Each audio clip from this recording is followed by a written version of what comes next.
Assalamualaikum warahmatullahi wabarakatuh. Kita dari tim 14 ingin mempresentasikan tentang Upgrade Planning and Sales and Operation Planning atau SNOP yang beranggota saya sendiri, Dafa Zaki Ramadan dengan NRP 038 dari kelas B, dan rekan saya Muhammad Irfan dengan NRP 078 dan Muhammad dengan NRP 079 dari kelas C.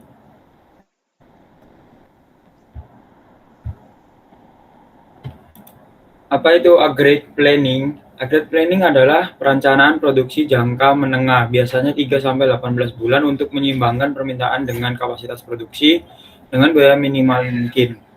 Tujuannya meminimalkan total biaya produksi selama periode perancangan dengan menyeimbangkan permintaan dan kapasitas. Variabelnya regular time, overtime, subcontracting, inventory, hiring, or firing, dan backorder. Metodenya ada trial and error charge, transportation method of linear programming, dan pendekatan matematis lainnya. Metode transportasi bentuk khususnya dari linear programming untuk mengalokasikan kapasitas produk dari berbagai sumber ke permintaan demand di berbagai periode dengan biaya total minimum. Karakteristik utamanya dibagi menjadi 4. Yang pertama, fleksibel untuk biaya linear, tidak berlaku untuk biaya non-linear. Yang kedua, mengoptimalkan alokasi regular time, overtime, subcontracting, dan inventory.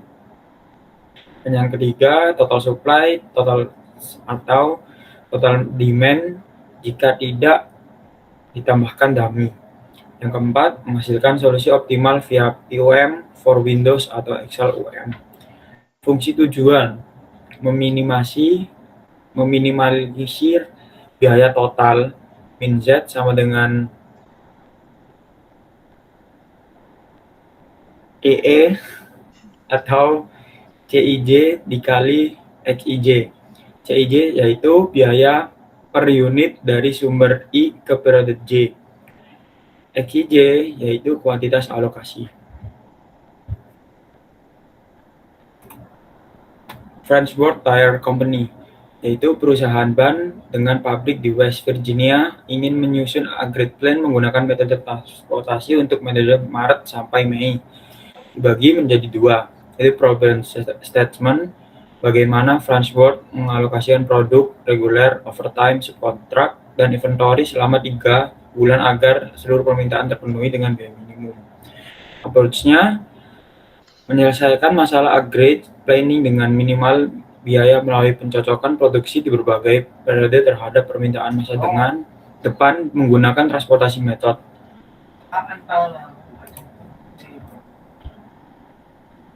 Data permintaan dan kapasitas. Di sini ada tabel yang berisi tentang tab demand atau unit, regular time, overtime, subcontracting, beginning inventory. Dibagi 3 bulan yaitu Maret, April, Mei. Bisa dilihat oleh angkanya.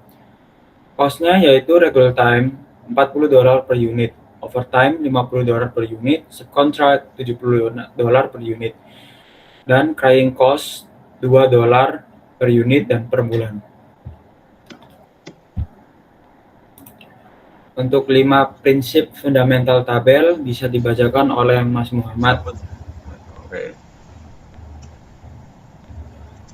Oke, saya lanjut. Untuk 5 prinsip fundamental pada tabel 13.7.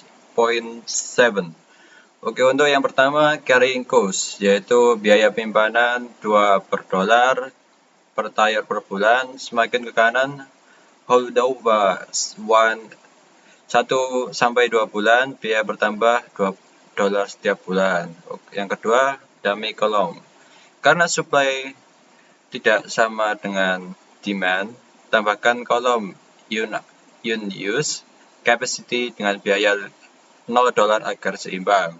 Yang ketiga yaitu no back orders. Frenchport tidak mengizinkan back order saat produksi di periode masa depan untuk memenuhi masa lalu diberi tanda X, biaya yang sangat besar. Oke, selanjutnya yaitu beginning inventory. Jadi biaya $0 tadi jika digunakan di periode 1, versi ini akan menunjukkan level inventory pada garis awal yang tersedia. Dan yang terakhir yaitu alokasi greedy, low cost sell first. Alokasikan produksi sebanyak mungkin sesuai dengan biaya terkecil di setiap kolom, tanpa melebihi kapasitas baris. Ulangi hingga total baris sama dengan kapasitas dan total kolom sama dengan permintaan. Next.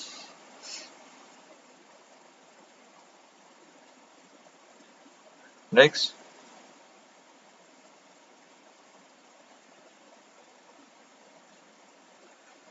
Oke, untuk tabel alokasi Farnsworth ini bisa dilihat dari beginning inventory dengan kapasitas 100 dengan P1 100 $0,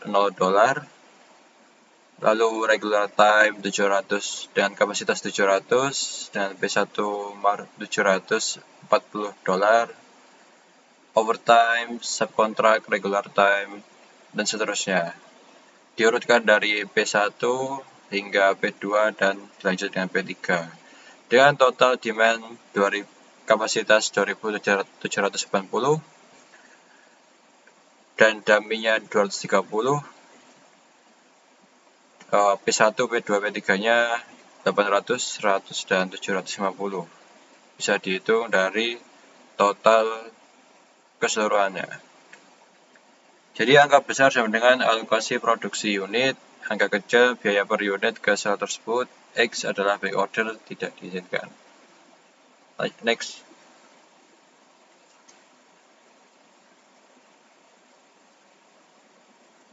Next.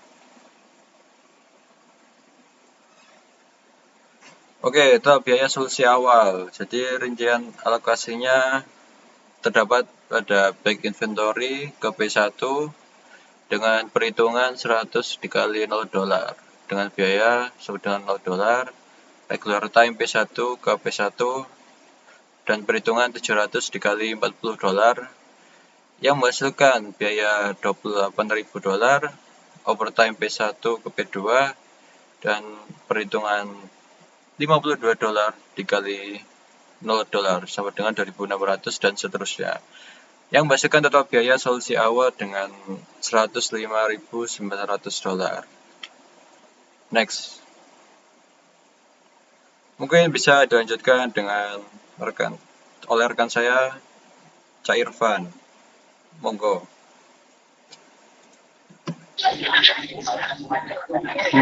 Oke, terima kasih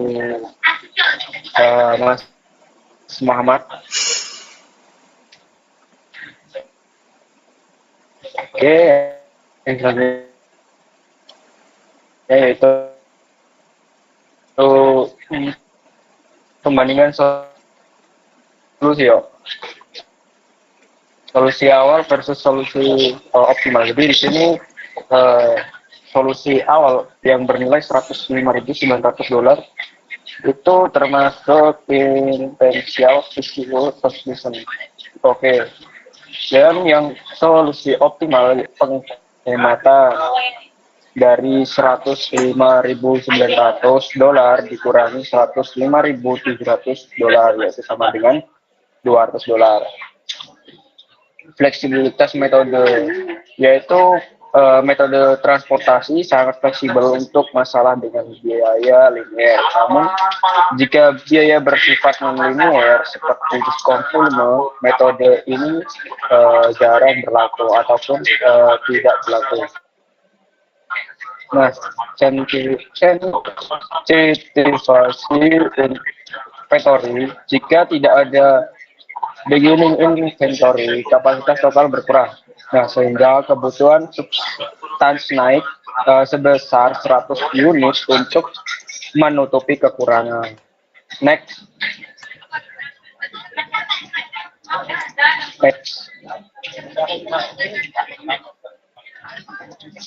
Oke, nah bisa disimpulkan di sini. Jadi yang pertama, minimal biaya. Metode transportasi dikatakan berhasil memberikan solusi upgrade planning dengan biaya minimum untuk transport tier. Oke, jadi biaya itu bisa berhasil juga solusi aggregate planning dengan biaya menurut itu. Dan yang kedua yaitu alokasi optimal. Solusi optimal yaitu tadi sebesar 105.700 memaksimalkan reguler time dengan dan meminimalisasikan subkontrak yang lumayan mahal. Oke, yang ketiga yaitu tadi fleksibilitas. Metode ini hanya efektif untuk biaya linier. Untuk kasus non-linier diperlukan pendekatan yang lainnya. Seperti itu. Oke, next. Oke, terima kasih. Mungkin sekian dari kami tim 14 untuk mempresentasikan bab 13 ini. Cukup lebihnya mohon maaf dan terima kasih. Ya, saya tutup. Wassalamualaikum warahmatullahi wabarakatuh. Salam.